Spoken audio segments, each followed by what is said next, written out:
Well, good morning. It's good to join you all today. Thank you for the invitation, and Renee, thank you for that kind introduction. I always am happy to see fellow Texans here in Washington. Usually they're the loudest component of any group I speak to, but I know we have many others in the audience here today. It's a pleasure to welcome you all here, and I appreciate the opportunity to be able to spend a few moments here with you before you take to the Hill, which I understand is on your agenda today. The Senate was in recess last week for Memorial Day, so I got a chance to go home and spend some time with my constituents and host one of my favorite events each year. Each Memorial Day, my office puts together a send-off for Texas high school seniors who are going to our national service academies. And it's as you can imagine, it's a pretty excited group, and it's an honor. On the day we honor those who've laid down their lives to protect our country, it's also a great time to celebrate these remarkable young men and women who are willing to serve our country in uniform. Our speaker this year was a former Deputy Secretary of Defense and former Secretary of the Navy. He actually served twice, a gentleman by the name of Gordon England, who shared some inspiring words with these future leaders, but he made one point that in particular stuck with me that I want to talk about with you today. He spoke about the charged rhetoric and the division and the loud voices we're seeing and hearing across our country right now. And I know, because I've experienced that along with you, that it can be distracting, sometimes discouraging, frustrating, and frequently outright offensive. But he reminded us that you don't see that type of activity in authoritarian countries like Russia or China. The people aren't rising up, speaking out, or making their voices heard in these countries because to the government, their voices really don't matter. But in this country, all voices matter. Your voices matter. We hold a lot of power and influence through our voices, especially when we have conversations with those who represent us in elected office like the United States Congress. And I'm glad you've chosen to take some time and trouble and expense to come here to Washington, D.C. to make sure that your voices are heard. It's maybe a little old-fashioned, but a thoroughly American idea as old as the First Amendment to the Constitution, where we are guaranteed the right to petition our government for the redress of grievances.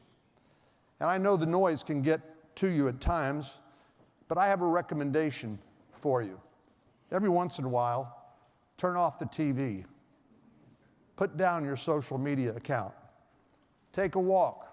Read a book. Listen to your favorite music. Then get back into the game. I've found that a good way to try to manage the challenges and distractions that I encounter in my job. Because self-government is a worthy cause. And I appreciate the work you do year-round to fight anti-Semitism and hate in all of its forms. The American people are guaranteed freedom, the freedom to practice our religion, the freedom to speak, the freedom to assemble.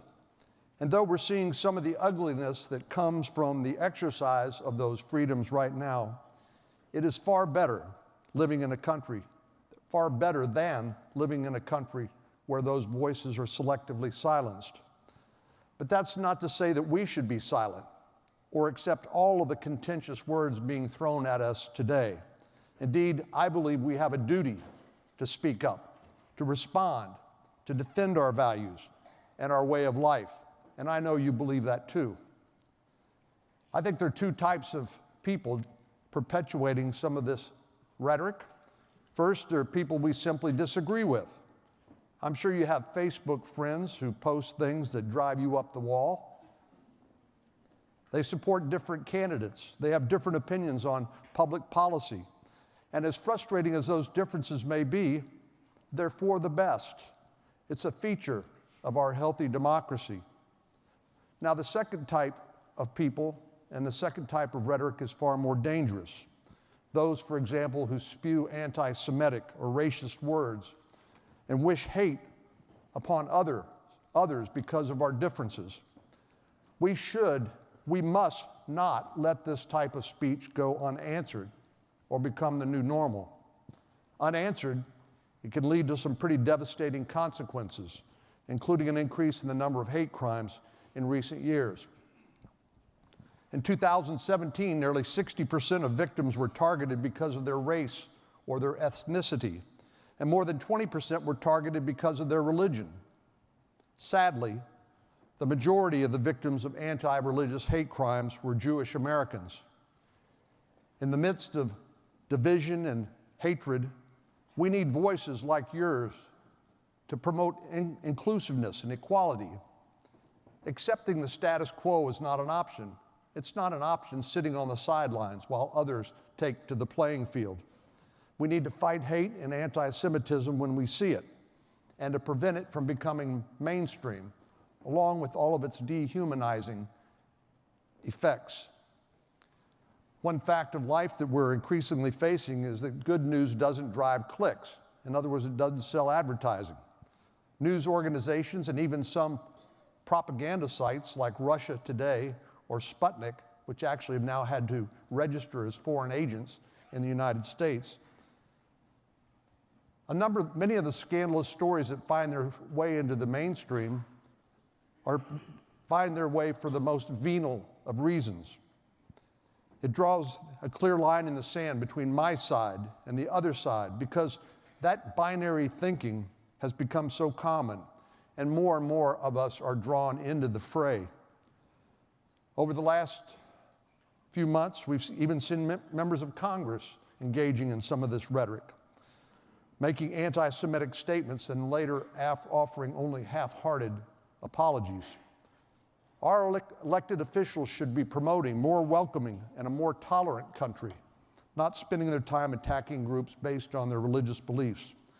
We should be working to build consensus on legislation that benefits everyone, regardless of skin color, religion, gender, or ethnicity. Having the courage to fight for equality for all people, not just those we agree with or have something in common with, seems like a pretty simple idea. Matter of fact, it is the American ideal. Of course, that requires the courage to do what you think is right, regardless of what others may think. We could use more of that kind of courage, especially here in Washington.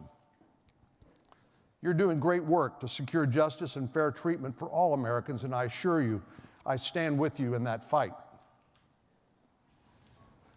While we have an urgent responsibility to condemn hate speech and anti-Semitism here at home, there's also a great deal of work we need to continue to do abroad. One of the pillars of our country is we just don't fight for ourselves, our own democracy. We spread that around the world and protect our allies in that fight as well. And of course, one of our closest allies is Israel.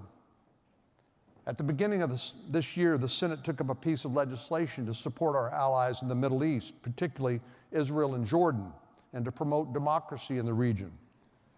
When a piece of legislation is introduced, it's assigned a bill number so that we can keep track of it. If it starts with an S, it starts in the Senate. Obviously, if it has an H, it starts in the House. Well, this bill was called S1, which means it was the very first piece of legislation introduced in the Senate this Congress. It's called Strengthening America's Security in the Middle East Act.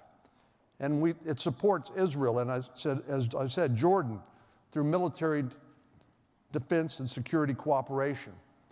It also provides U.S. state and local governments with greater flexibility to counter the dangerous boycott, divestment, and sanctions movement, which has waged economic warfare on the Jewish state.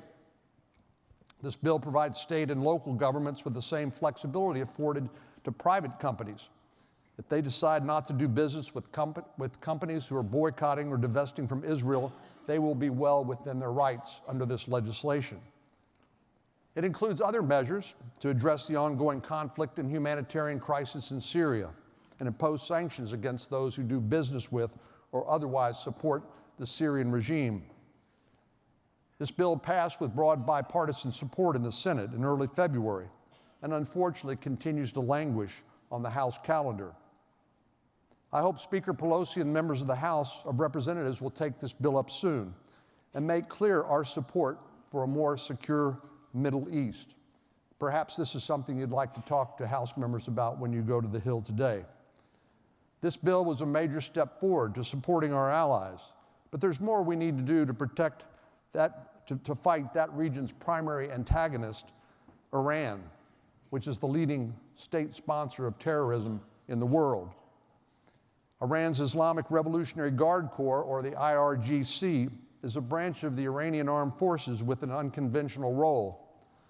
Unlike standard military operations that promote national security, the IRGC tries to squash democracy movements, both at home and abroad, by pushing its extreme ideology beyond Iran's borders. This branch wields vast power and influence and uses its capabilities to spark turmoil throughout the Middle East.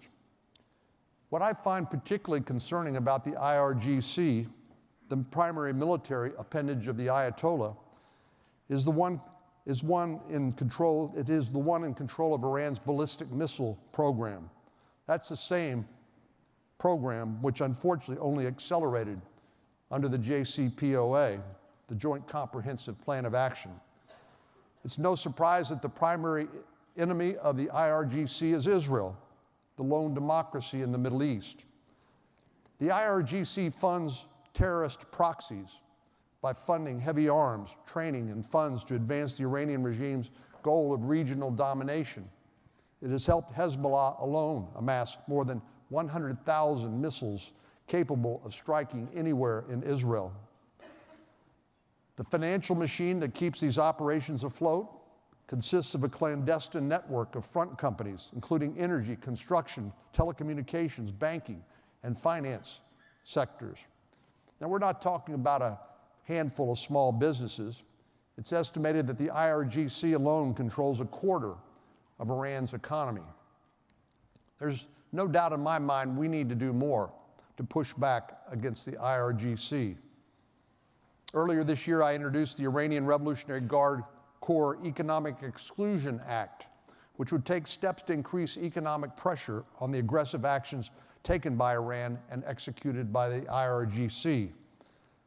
The bill would impose additional sanctions by lowering the threshold to sanction entities supporting these activities. That means the front companies who are bankrolling the IRGC's attacks against our allies could be sanctioned more effectively, I believe, cutting off the cash flow. In addition, it would increase penalties on any person or company that supports the group, including a complete ban on transactions with U.S. individuals or businesses. I would appreciate your support for this legislation, but I'm glad we didn't have to wait for the bill to make its way through Congress before seeing action against the IRGC. The President has, appropriately in my view, declared the IRGC to be a foreign terrorist organization in April of this year, which I believe was an appropriate and long overdue decision. It continues to send the message that we will not tolerate Iran's support of terrorism. The IRGC has supported the genocidal Assad regime and has the blood of countless innocent civilians on its hands, and we have to do everything within our power to stop them. Let me assure you that we will continue to stand by our allies in the Middle East, primarily the nation of Israel, the lone democracy in that region of the world. We will continue to stand for American values, for equality, for justice, and hopefully a little more civility here at home. And we will never allow hate and anti-Semitism to stand in the way of the exercise of our fundamental freedoms here in America.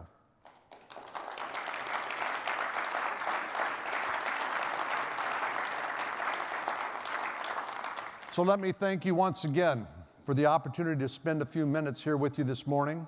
I appreciate the important work of the Anti-Defamation League. I've actually learned a little more about the extent of your activities, and we intend to engage on a more regular basis. But I hope you enjoy all of your time in Washington, D.C. and on Capitol Hill today. Thank you for letting me join you. Thank you.